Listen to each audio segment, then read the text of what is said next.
Right, here we are. What a wonderful, wonderful guest we have to welcome us back. So thank you very much to my esteemed loveliness and gentleman, Toking Tommy. Hello. Hello. How are you? Very well indeed. It's great to have you on. Thanks for joining me. It's a pleasure and an honour. Good. I'm glad you feel that way. An honour for me, sir. It's all mine. It's all my pleasure.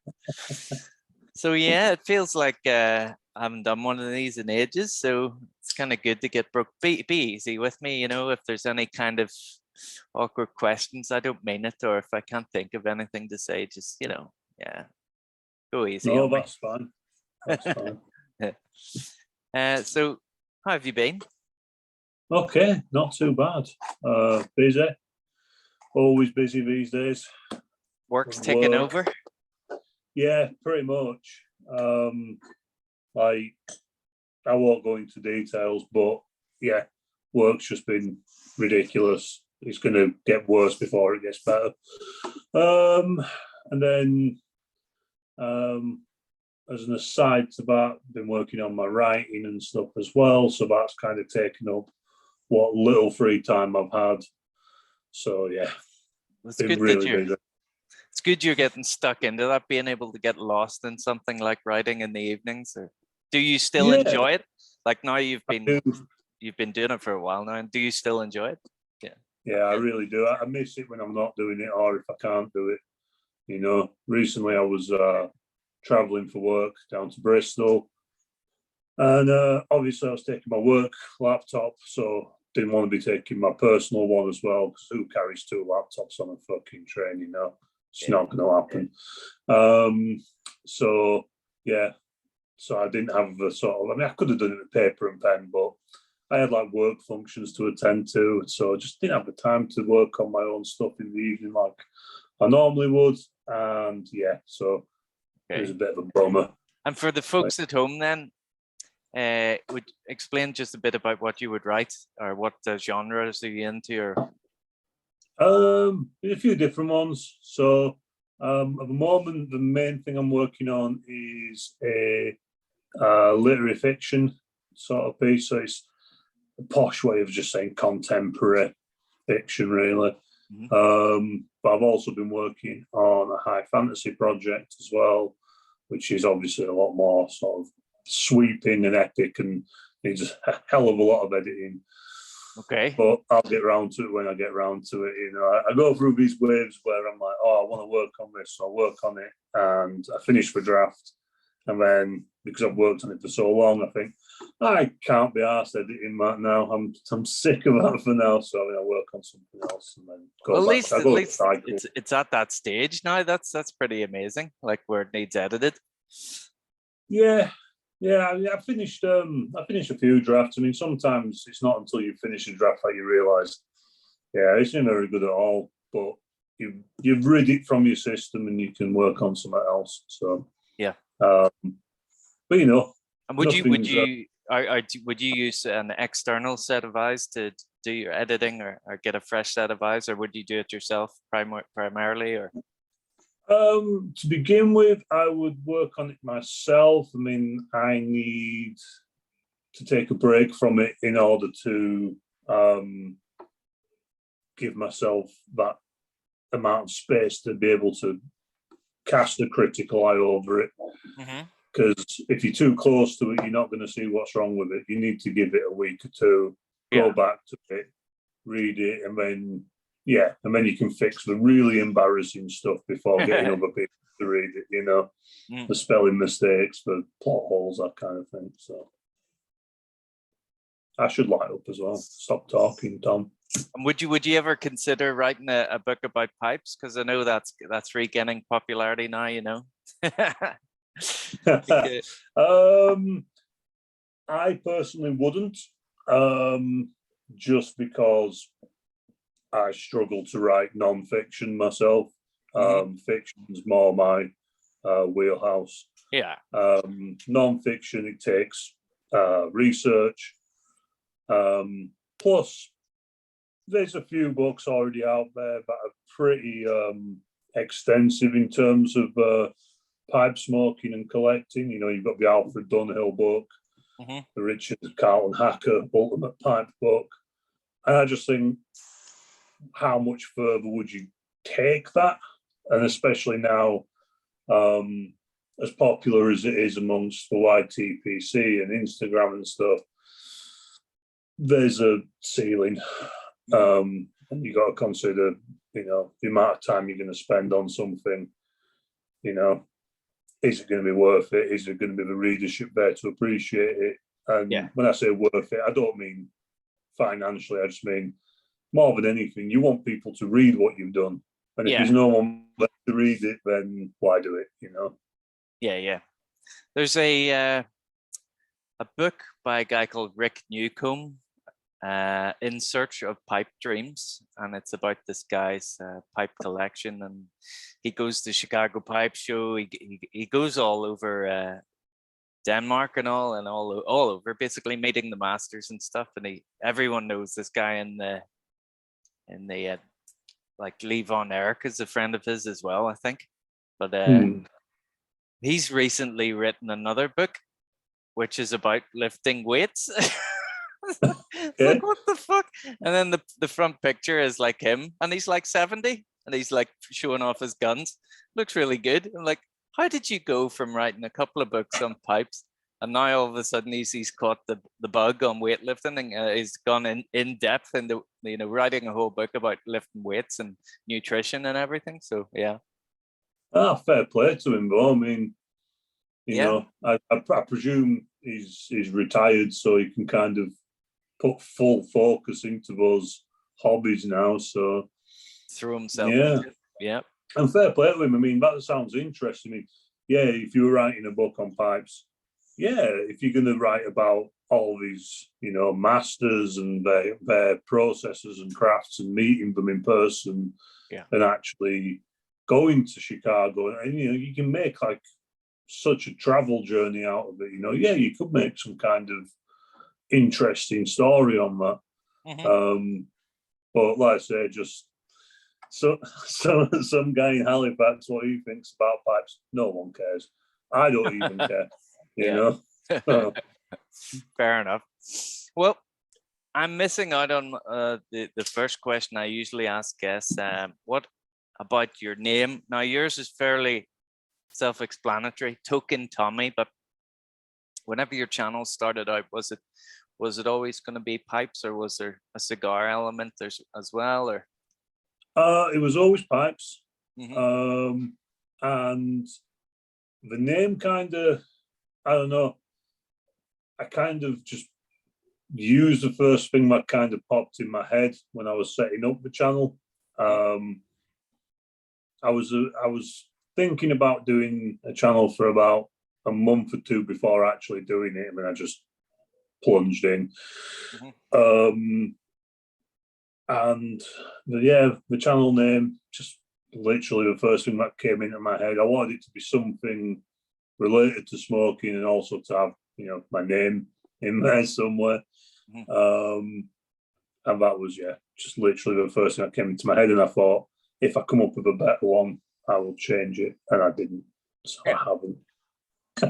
It's legendary now, so you can't change it now. Like, that's it. I'm stuck with it now. So but it's fine. It's stuck, and it's recognizable. That's good.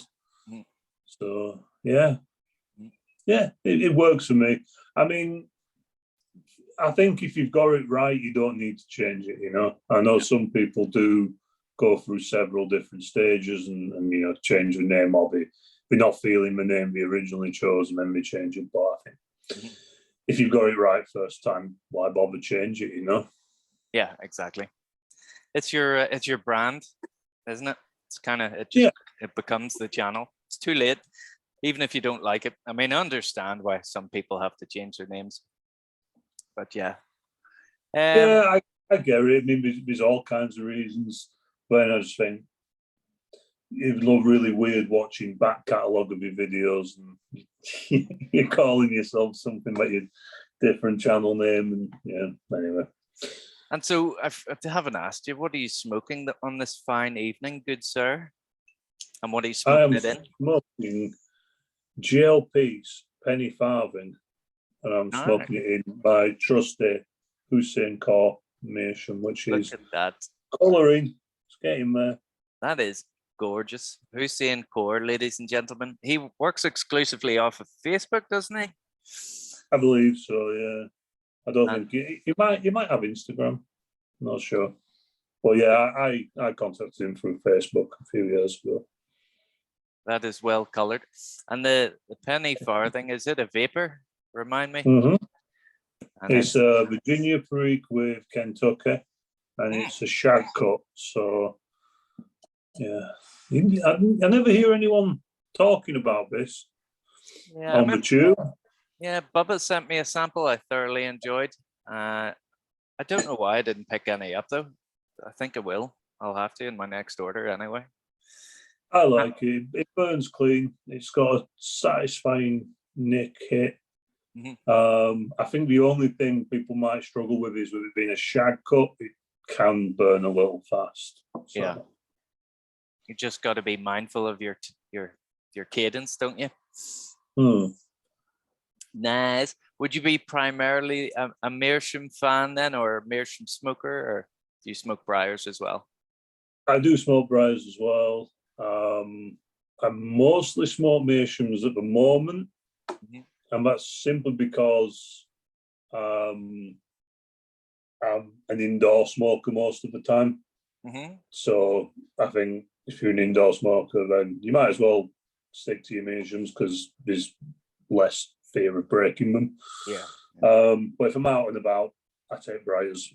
Yeah. I do smoke briars at home as well. It's just more often than not, I reach for Meerschaum in some sad attempt to make them really dark. Yeah. We're all fixated with having the Meerschaums that are, unrecognizable from briar, We want to get to that stage. This is it. It's,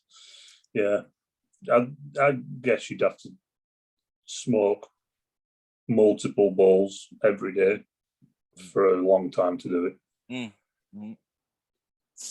Wasn't it Uncle Phil had a friend who had a couple of Hussein Core Meerschaums that had colored up extremely fast? So it does just depend on what block you have, doesn't it? But I suppose he was 7 or 8 bowls a day, was he, or 4 or 5 bowls a day, or I think about 4 or 5, something like that. I do know the guy, Peter. He's called. Okay, sorry. Yeah, they are. They're impressive. But yeah, I would imagine 4 or 5, maybe a bit more on weekends. But I guess it's just how lucky you get with the stone. Because the second one he got darkened faster than the first one he got. Right. And he'd had the first one a good few months before. So just luck of the draw. Yeah.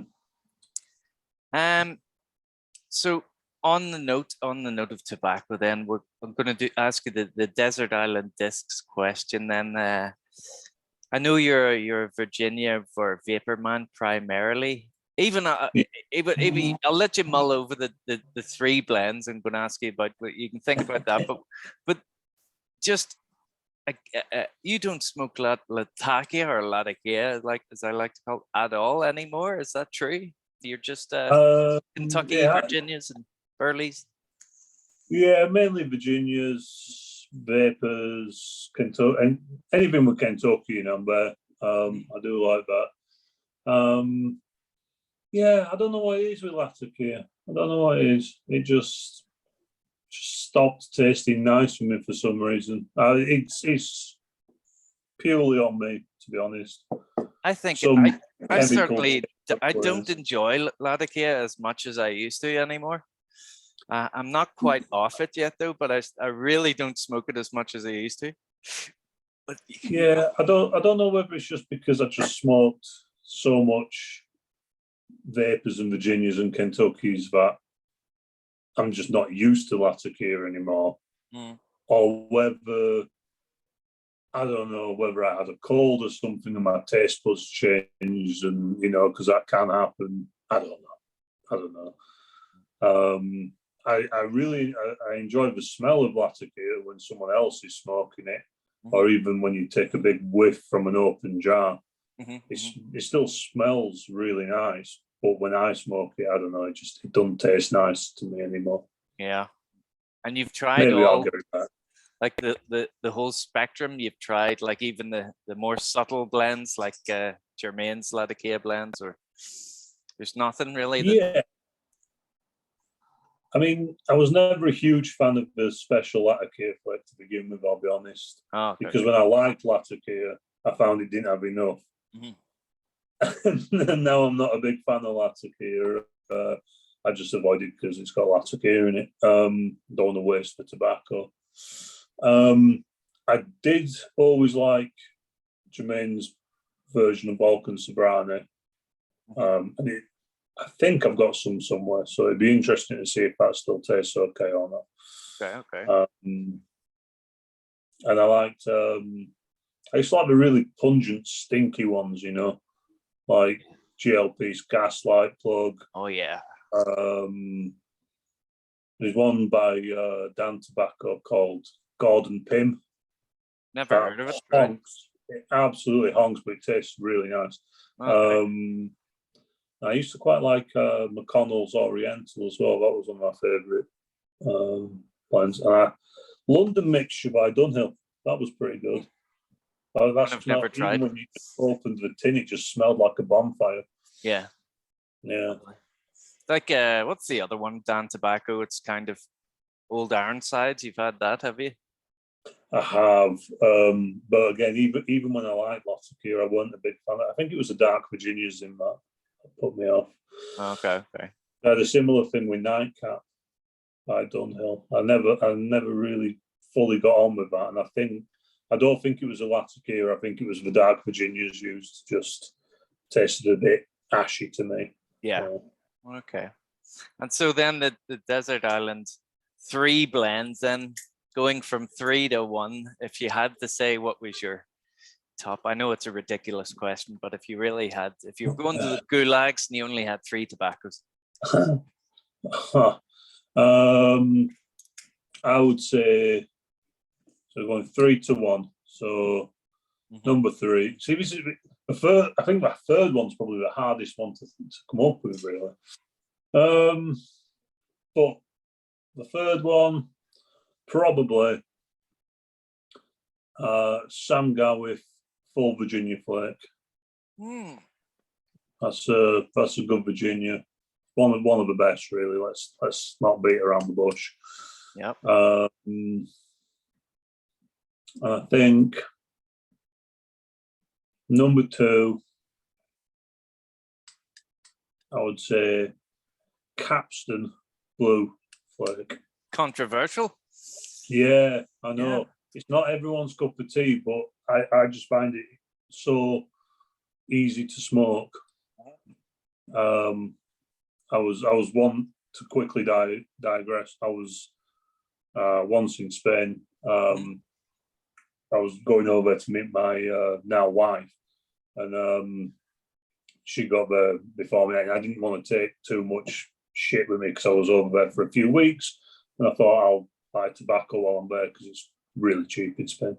Yeah. And the shop in the little town we were in at first only had a few blends, but it did have Capstan. But he only had one until like a few days later when he was getting a resupply. So I bought about 1 tin of Capstan Blue, and over the course of about 4 days, I smoked the entire tin in the sun with some beers, enjoying it. It's a good smoke, really good. Just and then demolished it. 4 days, just nice. Well, no better to do on holiday. Yeah, this is it. And my number 1, I would say, probably not going to come as a surprise to you, Cass. Cornell and Deal, Bayou Morning. Lovely, jubbly. So yeah, a bit rough around the edges. Do you like that? I do like that. Yeah. It's it's like that girl you shouldn't hang out with. Bit rough around the edges. Yeah. She talks with her mouth full. Bad for your health, but but you crave it. Yeah, yeah. Well, it's a good lineup. Yeah, interesting lineup. Lovely jubbly, and they all are Virginia components, basically. Yeah. Is Capstan Blue straight Virginia, or is there a Yeah. touch of? Is it straight? Yeah. Yeah. All right. Let's see. Now we'll move on to discuss a little bit about pipes themselves. Then, the instrument of our favorite hobby. Is how many have you got then, or is that a secret? I'll be honest, I haven't counted, but it's around 50. Mm-hmm. So It it's never not. seems. It's not Yeah. out of the question. That's good. No, I seem to plateau at around 40 to 50 every time. Once it starts getting beyond that, sooner or later, it's something I think, well, you know, I don't really smoke it. It's not my favorite. I'll just eBay it, you know. But I haven't done that for a while. But I haven't bought a new pipe for a while, really. I bought one back in Maysham, which I've been smoking, getting it, you know, getting it into the rotation. But yeah, I've not bought a briar. I think the only briar I bought this year was one I bought off Bubba back in January. Bubba BJV pipes, Chris Shaw. BJV pipes, the very same, yeah. Mr. Vegas. So yeah, that's not out of the question. But yeah, like you say, so you plateau at around 40 or 50. You start to sell surplus, so it doesn't get up into the hundreds. Or I mean, yeah. You're a member. Are you still a member of UKPTC? UKPTC. What is it? UKPTC. UKPTC. Yeah. So you know some of the guys in there who have thousands. Yes, I do. I know some absolute crackpots who just, for whatever reason, keep buying them. Okay, that's fine. I guess they'll be the ones laughing if there's ever a briar shortage. Yeah. But then they're probably the cause of the briar shortage. So, you know. Yeah, I'm kind of like a reverse hoarder. I don't know what it is. I don't like to have too much stuff, unless it's books. Yeah. I can have, yeah. I don't see the point in getting rid of books. Just keep them, or pass them on to someone else. But that's about the only thing that I do hoard, other than tobacco. Everything else, yeah. I would be paranoid about if it gets old. Yeah, but I would be paranoid, or not paranoid, but just guilty or worried about not being intimate with all of my pipes, you know, or not having broken them in, or not having formed a special bond or whatever, you know. That's, yeah, I know exactly what you mean. It's the same kind of feeling for you then, that kind of, you know. Yeah. I think you've got to get properly acquainted with the pipe, haven't you? You know, and that's something that happens over a course of time.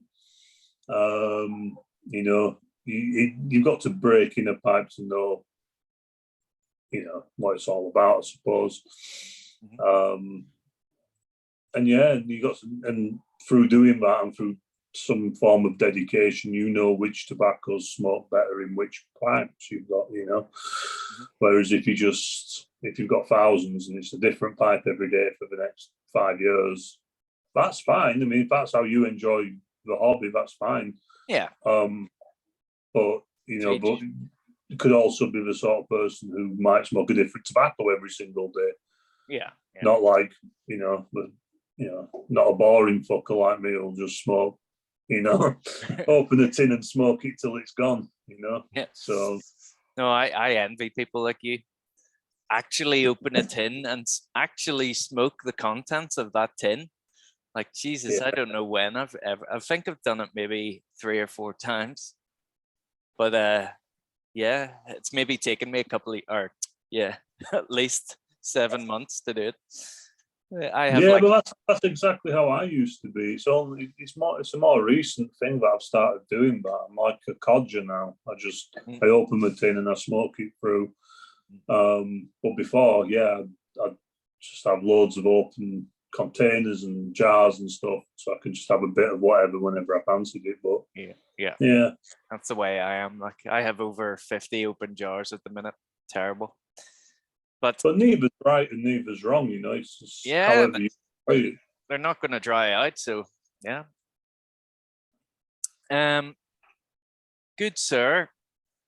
You've been responsible for organising the UK pipe show this year, and how many other times have you done that then? Or so I did it. The first time I did it was 2017, then 18, then 19, then COVID happened, so that kind of kiboshed 20 and 21. Yeah, so you've been doing it exclusively since 2017, basically. Yeah. I mean, the guy who used to do it, Glenn Quelch, the founder of GQ Tobaccos, he was getting out of the business, out of the industry. So he had like children on the way, or a child on the way, something like that. And so, yeah, other responsibilities. So fair play. He weren't going to be organising them anymore. No one else seemingly had the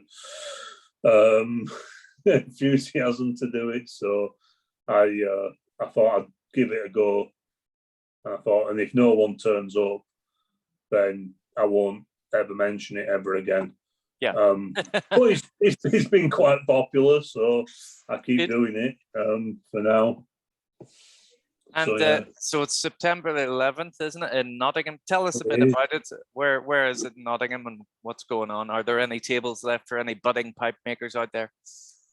It is at the Canal House on Canal Street in Nottingham, which you might be surprised or not to know, but it's by the canal, but also by the train station, so it's quite close. Yeah, it's just a great venue. It's got a really the staff who work there are really cool. You know, they're not like fusty old arseholes or too young and trendy to be approachable. They're all right. They're good guys there. We've done it there. It was Glenn who started doing it there, so I just followed on from what he'd done. Okay. And then outside you've got really huge outdoor smoking area. Mm-hmm. It's like a glass sort of covering over most of it. So and you're still able to smoke under that, yeah? Yeah, because there's no walls. It's just like an awning. Cool. But so even if the weather's bad, you can enjoy a pipe. Cool. But we've been lucky. We've not had a really bad rainy day yet, touch wood. Mm-hmm.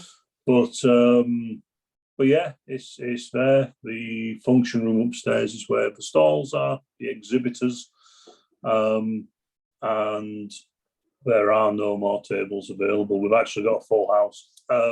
Excellent. And that's mainly because the function room isn't huge. Right. It's also because of, you know, people might not want to be all huddled together. You know, you've got to give people a little bit of space. Yeah. But so we've got Asquith Pipes is going to be there. Chris Kelly of Eldritch Pipes. Nice. Northern Briars, Blakemar Briars, Paw Pipes, H Pipes, and then GQ Tobaccos. They'll have about 3 tables-ish, because he tends to bring most of his shop, does Sam. And then there's a couple of others.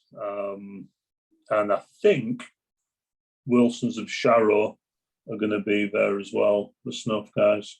Oh, really? They're supposedly launching a pipe tobacco, and I don't know if they want to sort of soft launch, hand out samples or whatever. But interesting. yeah. So yeah, so they've never done that. They've never had any pipe tobaccos before, have they? Wilsons of Sharon? No, No. no, they haven't. They haven't. I suspect it's some deal we'll be doing with Cornell and Deal, I think. Really? Yeah. Just from what I've heard, and they've got some kind of agreement or Okay. something with Smoking Pipes, who own Cornell and Deal. Mm-hmm. Where they're going to be selling snuff via Smoking Pipes, and I think as part of that, they're going to have some pipe tobaccos made. So that's Okay. what I suspect is going to happen. But Interesting. we'll see. We'll see if they bring any. It might not even be ready by September, but they asked for a table and I said yes. So we'll see if it comes through or not. But we also have a raffle. We have a table where people can sell their own stuff, like estate pipes, things like that. Okay. That's organised by UKPTC. So yeah, that's great. So anyone who wants to get rid of any estate pipes can bring them along and set them out, and people can have a look. That kind of thing. Yeah. Bring them along, put some price tags on them, and I think. Just have a word with Rob, who'll be running the table, and he won't mind. He might try and get you to join UKPTC, but that's the cost of doing business, isn't it? Yeah, you can always leave later. Yeah, I'll just say I don't have Facebook. Sorry. That's great. Sounds great. I'll certainly be there, all permitting, and I can't see any reason why not. I know Phil and Mark are certainly going as well. I think Sean's Victorian Piper said he was going up. So he'll be Hermit Piper. I'm sure everyone will be there. His Coppet of the Shire, I'm sure. Be a lot of recognizable faces. That'll be great. Yeah, all being well. Fingers crossed. But then it's best of both worlds, because if it's popular again and there's enough people, then I can keep doing it. And if no one turns up, I just won't do it again. Yeah. So I win either way. Yep. So just keep doing it. And then there's a what was I gonna say? A raffle and stuff as well. Who provides the prizes for that then, or what are they? Do you know? Pipes or tobacco? Probably. So I usually get things donated by usually by people who are either going to be attending the show or by UK-based tobacconists. Mm-hmm. So Smoking, they always provide something. My smoking shop always provides something. Mm-hmm. Black Swan shop.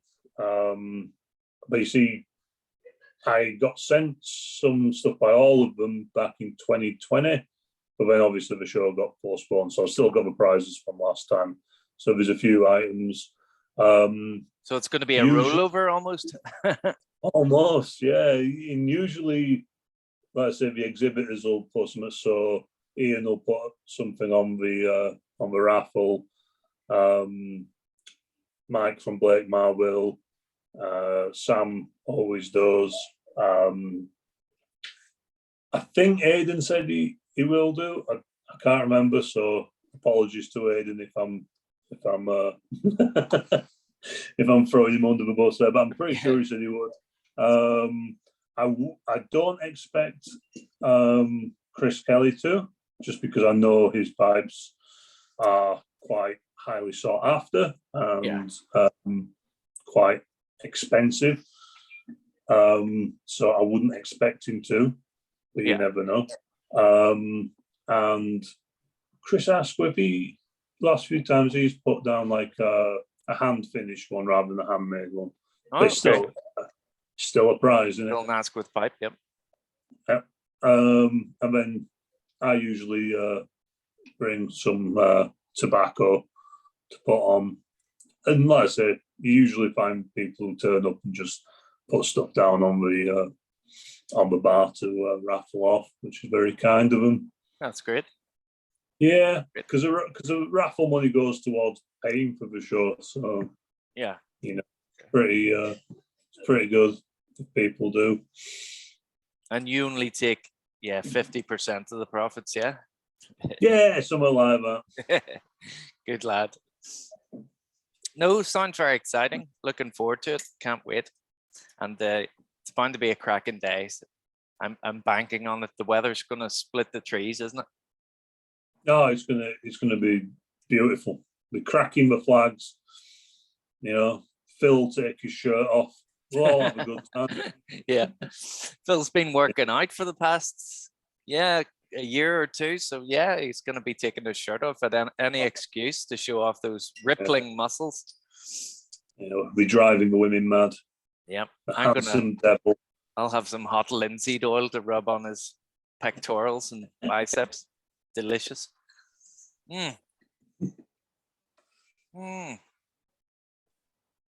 So that's all been very cheery. We're going to talk about the state, or I just need to ask your opinion on the state of pipe smoking in the UK in general at the moment, and what do you think the future holds for pipes enthusiasts and pipe tobacco in general? Well, it's an interesting question, actually, because obviously in the 10 years or so since I've been smoking, I've seen like a lot of shops in the UK disappear or go solely online. I've seen certain like tobacco lines disappear over the years and get discontinued. We've had a good few this year, haven't we? Or the likes of pulling out from the UK market anyway, your European distributors. Yeah, there's been quite a lot, which I suppose is a consequence of how the EU is reacting to Brexit, I guess, as playing a part. But at the same time, we're seeing this renaissance almost of UK pipe makers. We're seeing like Aidan Hesselwood, Paul Lucas, Bubba J. Vegas, Chris Herriot. You're seeing these guys come through and really producing some knockout work. And so that's encouraging. So although we might be losing out a little bit in the tobacco stakes, we are gaining in terms of pipes.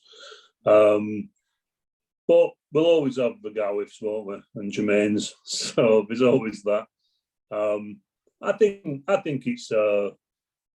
it's positive, but I wouldn't want to be too optimistic just because seeing the way smoking is falling out of fashion in general, across the world, how there's more people maybe like vaping, things like that. That's sort of taking over. I mean, I remember 10-ish years ago, maybe a bit longer, the teenagers on the street would be smoking cigarettes, and now they're puffing on those little bar things that smell like watermelons and candy floss. And so that's like complete change. But, I don't know. We'll see. The government have started to set those in their sights now as well, though, haven't they? They're cracking down on different types of flavorings and just as soon as you start enjoying anything, really, they'll think of a way to either tax it or ruin it. But the thing is, I can understand some of the arguments, but the other side, you think, well, it's a bit ridiculous, isn't it? Because you're not getting teenagers going into smoking cigars or pipes or anything like that. No. They can't afford to, for one. No, it's a ridiculous thought that, this might encourage kids. It's not going to, is it? Let's be honest. But those bars that cost like a £5 and last a week and a half, Yeah. Yeah. But those probably are going to encourage them to become nicotine addicts. But you know, it's it's an interesting one. I suppose we'll see. I would like to be optimistic and say we're going to see some kind of resurgence, although we might see where McLaren and Carlson Copper putting out, we might see some UK based manufacturers have a resurgence or try and fill the market. But it remains to be. We'll see. It all depends on whether they feel they've got the ambition to do that. Some of them just want to do what we do and just slowly slip away, on whatever live support they're on. Yeah. Well, I meant to say to you when you mentioned the pipe show, Mike from Blakemore Briars has a table. You said, yeah. Mm-hmm. Yep. So this might be a good opportunity for people to get one of his current style and current range of pipes. I don't know, am I allowed to talk about the rumor that's been going about, or is that public knowledge yet? That I think it's public knowledge. He's moved his workshop now, I think, to his moved premises, or if he's not finished it, he's at least halfway through doing it. As far as I'm aware, his output's going to be pretty much the same, just not as frequent. Right. So he's still going to make the same style of pipes. As far as I know, he's not going to go completely to the handmade market. He's still going to do the usual classics. It's great. Just he might not do it to the same speed he used to do it. Yeah. Or he might just do a run of billiards for a while and then a run of whatever. I don't know. Yeah. We'll see. We'll see when he gets fully up and running. But he's got plenty of stock, and it would be a good time to buy one. Yeah. They're always reasonably priced here. Yeah, absolutely. For the absolute precision and consistency in his work. Yeah. Price he charges, it's unbelievable. It's an absolute steal. Some of them, I mean, his idea of a high-end price would be what, 90 or 100 sometimes, like for top-notch straight grain, or the Lichtenbauer or whatever he calls it, the champion one. Lichtenbauer.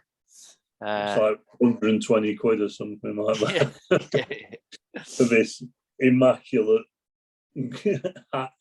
straight grain, high grade briar. Yeah. And he'll say to you when he's preparing the invoice, is that okay? Yeah, it's fine. I actually feel a bit guilty, Mike. It's not okay. What a guy, though. Yeah. Like, how long? I forgot to ask you actually. What are you smoking? Oh, sorry. Yes, silly of me not to mention. What is it? Grassmere Flake, which is. Nice. I really wanted a Lakeland tonight, but nothing. I kind of find it not just as sweet as the others. It kind of has that medicinal aftertaste, which I crave sometimes. So, Grassmere is gorgeous for that. It's just unfortunate that so bloody expensive. Wanting to get, I need to. I only have about 5 or 6 bowls of it left, and it's just every time I take a bowl now, I'm like, I can't live without that stuff. I can't smoke the last of it. I need to order some more, so it's gonna have to break the bank shortly. Yeah, you're into your Lakelands as well, yeah. I like Lakelands, yeah, I do. Good lad, good lad. I mean, that was something that I kind of I used to really smoke a lot of Lakelands when I stopped for a while. I can't remember which one it was that sort of did it for me. I sort of hit the wall with it. I mean, I didn't for ages, and then sort of last year before I started trying them again, I was like, yeah, still like them, so that's good. Yeah. So there is hope for Latakia. Yeah, it might come back. Yeah. It would be easy to overdo the Lakelands and perhaps damage your relationship with them. So something you have Yeah. to be wary of, isn't it? Yeah. I got obsessed with Bosun plug for a while and smoked quite a lot of it, and now I just have to be careful. When I want the bowl of it, I really want the bowl of it, but it'll only happen maybe once a month now, or once every couple of months even.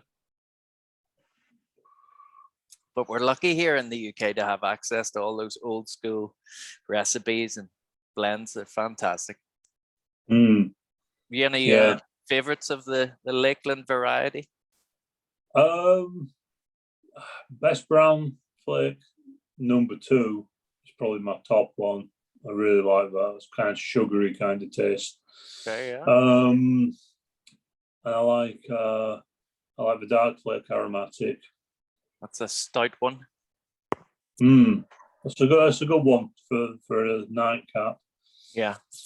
And try out the others.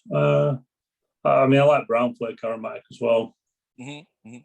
But it's remembering the names with me. I get mixed up with the names sometimes. Yeah. I don't think I've had Grasmere. I've had Glengarry. That's the one I liked Glengarry. That's really good. I haven't tried it yet.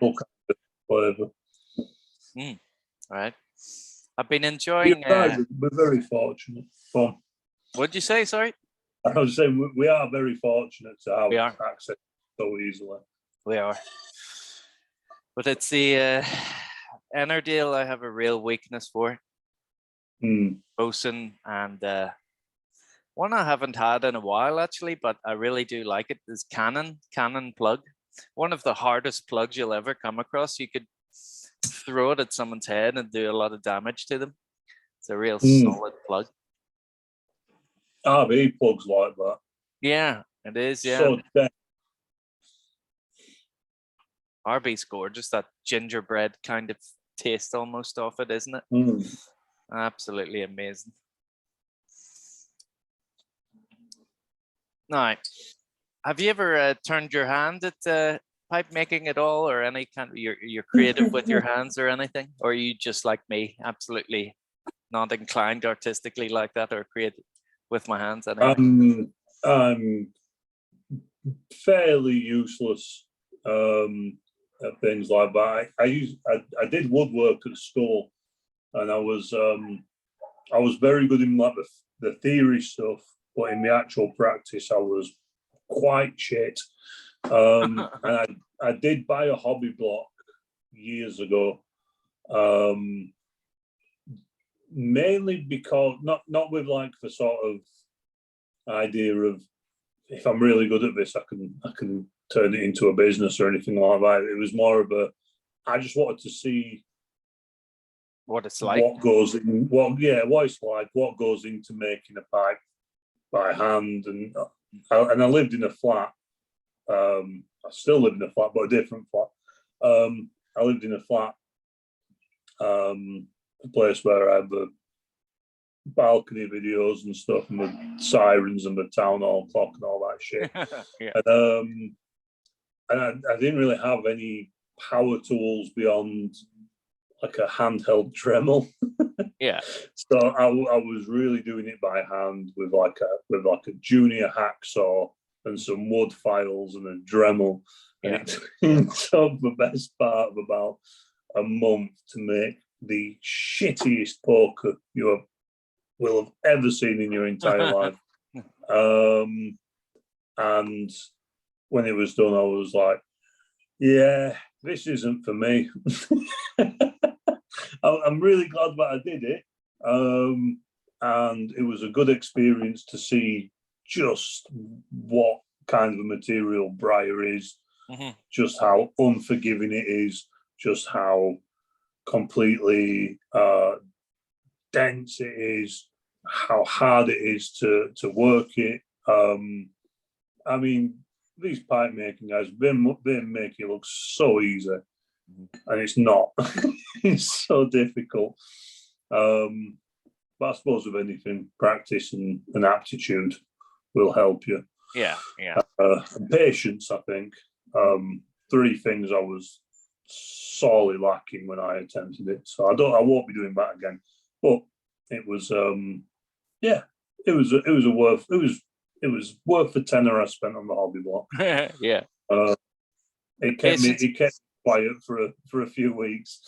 Yeah, it's the patience, but not only that, but imagine like getting to the stage where you're ready to move on. Maybe you've sank 4 or 5 hours into this fucking thing, and then something goes wrong with, or that you just can't use it anymore for some reason.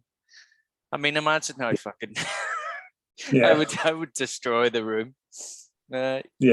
That's the thing. It's all well and good until you find like some huge sand pit that's just completely ruined the integrity of the pipe. Not just something cosmetic, but something that means the pipe will be completely unsmokable. Yeah.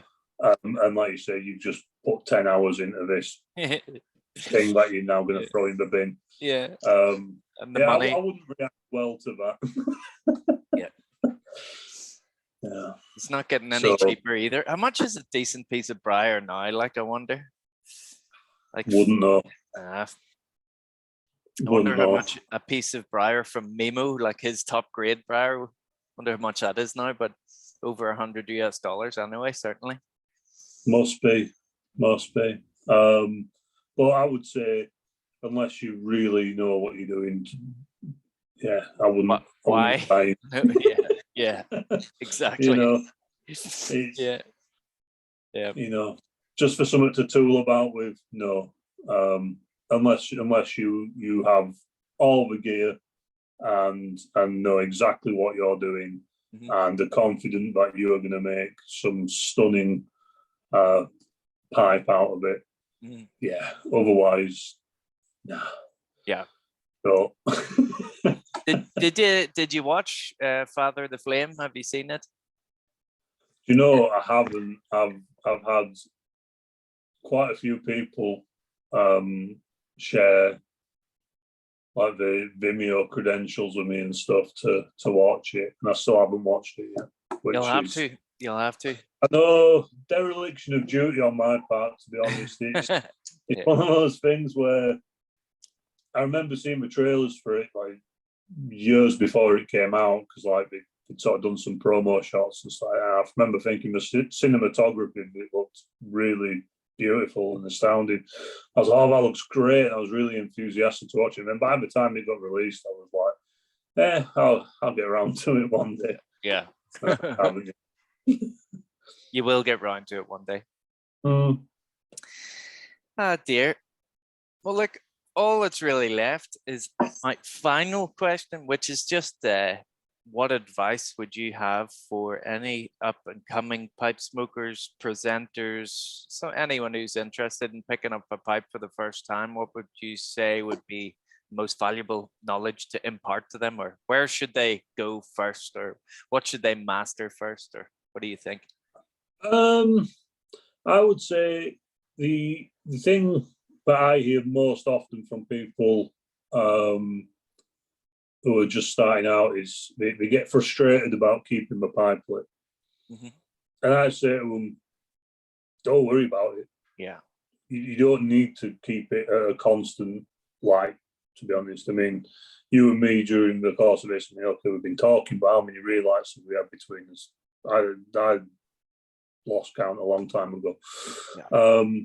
I would say, you're kind of on your way when you just stopped caring about keeping it lit and just enjoy it for what it is.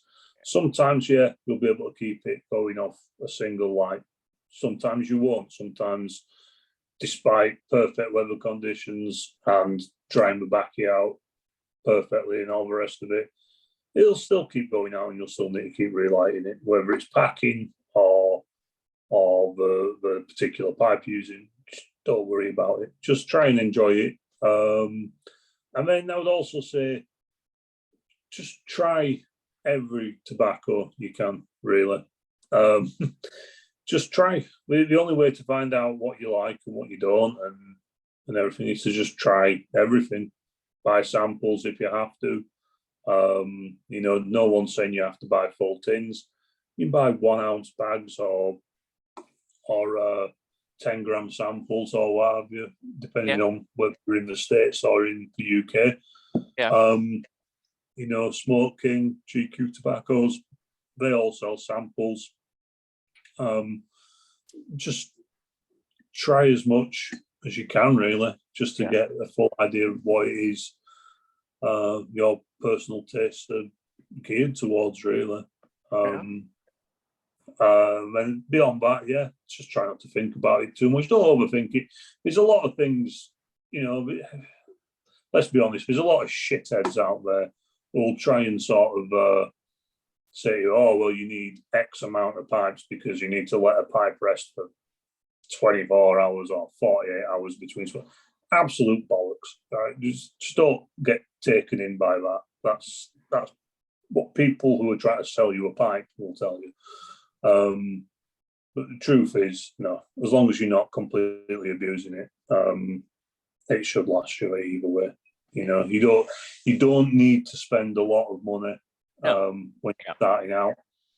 You know, decide whether it's for you first of all, and then throw the money at it if it is. Yeah, absolutely. There's nothing wrong with buying, you know, with you know, chucking 300 quid on a Dunhill pipe. There's nothing wrong with that if you know what you're doing and you enjoy it, and you know you're going to treat the pipe the way it should be treated. Whereas if you know, if you're just going into it and you see the price of some of the pipes, you might look and think, wow, I could never spend that much on a pipe. You don't have to. No one says you have to. No. Buy a Falcon if you want, you know, buy some separate balls, and then you can have one ball for Virginias, one ball for Latakia, one ball for aromatics, and you know, you're away, aren't you? You can chop and change and, you know, get to grips that way, or you can buy some corn cobs, you know. Yeah. I personally am not a big fan of corn cobs, but for the price, you know, I think they're tremendous value for money, and you can absolutely abuse them and they don't break. No, true. Bomb-proof. They're bomb-proof, you know, you can do what you want with them, really. And they do smoke very similar to a meerschaum, so, you know, for the rat rays, $10 or whatever. Yeah, I was surprised at the quality of the rat rays. Good deal pipes there, 30, 40 quid.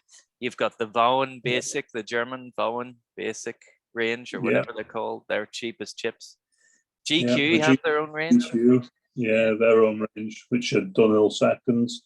Are they? Those Dunhill seconds. I didn't know that. There you go. So for 25 quid, you know, you can't really go wrong. And it's just about experimentation. And, you know, I know it can seem overwhelming, the range and everything at first, but that's a good position to be in, because then you can find out what you like. And then you can be a boring fucker like me and only smoke vapors eventually. That's it. That's what any pro eventually comes around to anyway. And what you said about not worrying about keeping the light lit as well. I mean, it's better that it's going out, that you're taking your time. It's a sign of you. The bowl's not going to be heating up too much. Better that it goes out than it's constantly, you know, billowing smoke and red hot ember. Yeah, absolutely. If you're working too hard to keep it lit, you're going to burn your tongue. You're going to get a sore throat. You're not really going to enjoy the tobacco. You're probably going to overheat the bowl.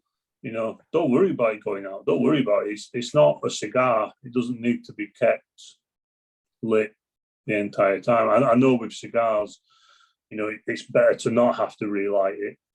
But with a pipe, it's fine. Don't worry about it.